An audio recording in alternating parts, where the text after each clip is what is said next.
Bonjour à tous, c'est le Dictateur, bienvenue dans cette nouvelle vidéo. Aujourd'hui on va parler d'un sujet qui m'offusque, qui m'attarde, qui me fait mal au cœur.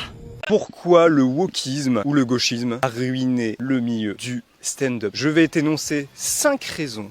Écoute bien jusqu'à la fin parce que c'est très important. Pourquoi le wokisme c'est de la merde? Pourquoi le gauchisme c'est de la merde? Qu'il faut absolument bannir ça du stand-up parce que ça détruit la blague. C'est même l'humour en général, ça détruit tout. Déjà personnellement, je suis un grand fan de stand-up. J'adore le stand-up, j'aime bien regarder. J'ai été voir plusieurs scènes à travers ma région.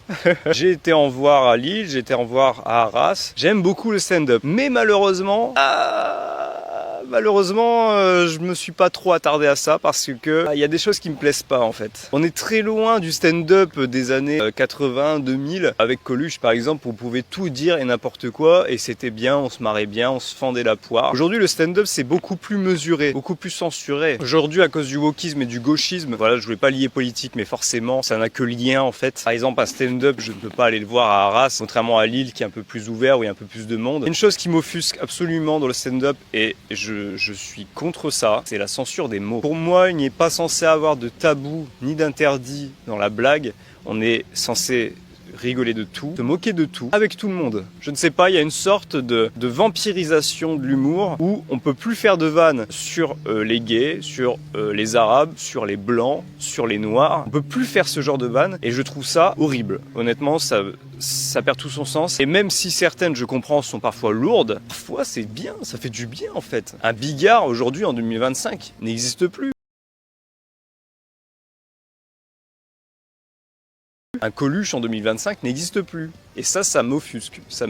J'en ai marre, je supporte pas. Ils ont peur de l'annulation, du cancel. Ils ont peur de se faire censurer. Parce qu'en fait, tous leurs clips sont repris sur Internet. C'est-à-dire que pour se faire connaître, ils filment leurs scènes et ils republient sur Instagram, YouTube, TikTok. Le souci, c'est que parfois ils ont peur de l'annulation. Parfois ils ont peur du cancel. Imagine que tu dis un mot de travers qui froisse une certaine communauté. Et bah tu te manges une sauce magistrale. Plus personne va aller voir tes stand-up et t'es fini. Fin de carrière. Voilà. C'est la peur de tous les artistes stand-uppers du monde, j'ai l'impression, et c'est insupportable. J'en peux plus de ça en fait. Ils s'auto-censurent, comme nous un petit peu dans la société, on s'auto-censure, on ne dit pas certaines choses, comme certaines vidéos que je dis, comme quand je dis tout le monde sait, ne pas dire que tu ne sais pas, c'est déjà savoir. Tout le monde sait certaines choses, tout le monde en France sait certains trucs, mais comme la domination de l'État est tellement importante au-dessus de nos têtes, les médias, la publicité, Netflix, YouTube, toutes ces choses qui nous obligent à nous taire, à ne pas dire la vérité, tout le monde pense, pas dire certains termes,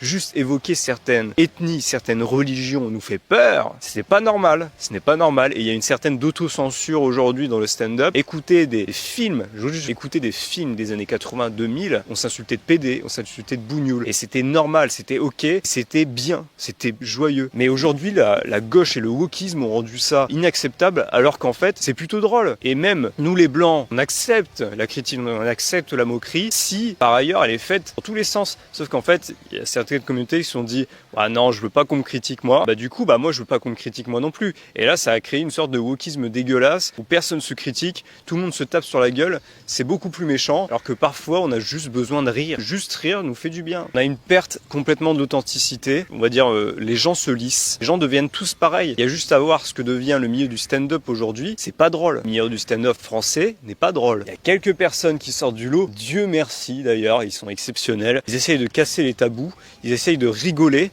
mais ils y vont vraiment avec des pincettes, quoi. Parce qu'ils n'ont pas le choix. Ils n'ont pas le choix. Vous êtes tellement sensibles aujourd'hui à cause du gauchisme, du wokisme. Et la raison aussi pour ça, c'est un public fracturé. Faut être honnête. À cause des guerres de clans, des tensions dans le pays, on peut plus rire de tout. Il y a une division, une polémique constante autour de certaines ethnies, certaines religions. On accuse les autres de racistes, on accuse les autres de censure, les autres de fachos, de misogynes, d'homophobes. On peut plus rien dire. On peut plus rien dire et c'est pas normal. Dans le milieu de l'humour, on devrait rigoler de tout. C'est le but. On est là pour passer un bon moment, pour rigoler. Je vois certaines communautés parfois, par exemple un Congolais tu fais de l'humour sur les Congolais, il va rigoler. Parce qu'en fait, il voit très bien de quoi tu parles et il en rigole. Et pareil que si on nous traite de blancs, tu vois les blancs, ils ont tous un balai dans le cul, ils ont toujours peur de tout, voilà. Je te jure, ça fait plaisir à entendre, et ça fait du bien. Parce que ne pas savoir quelle réflexion on a, ne pas savoir quel problème on a, fait qu'on ne résout jamais nos problèmes. Si par exemple les blancs avaient tendance à, je ne sais pas, à tout critiquer, toujours se plaindre, plaindre, peut-être qu'on travaillait dessus. Et si tu fais cette critique à travers l'humour, peut-être qu'on va se rendre compte de notre problème et on va se dire ah ouais, il y a raison et tout, on devrait se détendre un petit peu sur ça, j'avoue on est dur. On est obligé d'uniformiser, tout le monde est français, tout le monde vit en France. Un point c'est tout, c'est comme l'histoire du Britannique là, et puis finalement c'est un Arabe. On dit pas les termes, on dit pas c'est un Arabe qui a fait un mariage arrangé. C'est un Britannique qui vient à Disneyland, c'est un faux mariage, comme je vous l'ai dit dans ma vidéo d'hier. Il y a des choses qui me choquent en France que je comprends pas. On doit résoudre ces problèmes, et c'est pas en se censurant qu'on résout ces problèmes. S'il vous plaît, rions de tout, tous ensemble. Et celui qui en prend le plus cher aujourd'hui, c'est le cinéma, c'est le stand-up, c'est l'art malheureusement. Et ça c'est dommage. J'essaie de rétablir ça à travers ma chaîne YouTube en cassant des codes pour les prochains. Regardez Anime. Anime arrive à casser les codes. Anime arrive, se moque des problèmes en France, se moque de l'URSSAF, se moque de certaines religions, enfin dans la limite du raisonnable bien évidemment, certaines ethnies, et ça fait plaisir, ça fait du bien, c'est un renouveau. On a besoin en France de ce renouveau, ces gens qui se moquent de certaines religions, de certaines ethnies, ensemble, tous ensemble, et ne pas cibler, pas toujours les mêmes, c'est pas toujours les mêmes. Je pense que vous avez compris là où je voulais en venir. Rions de tout. Bordel de merde, sois humain, rions de tout. On est là pour ça, on adore ça. Quand on est un cercle très fermé de personnes, là ça y va, les blagues salaces, les blagues racistes, misogynes, voilà ça y va. Revenons à cette époque, bordel de merde, parce que là on rit plus, et on est dans une époque triste, on rigole plus. Je veux rire à nouveau. Laissez-moi revivre cette vie. Laissez-moi revivre ces films des années 80. Je suis obligé de regarder les films des années 80 si je veux de l'humour normal. Dingue ça, tellement tout est censuré aujourd'hui. On peut plus rire, c'est dommage. Merci d'avoir regardé cette vidéo, abonne-toi, like, commente. C'était le Dictateur, on se retrouve demain. Ciao.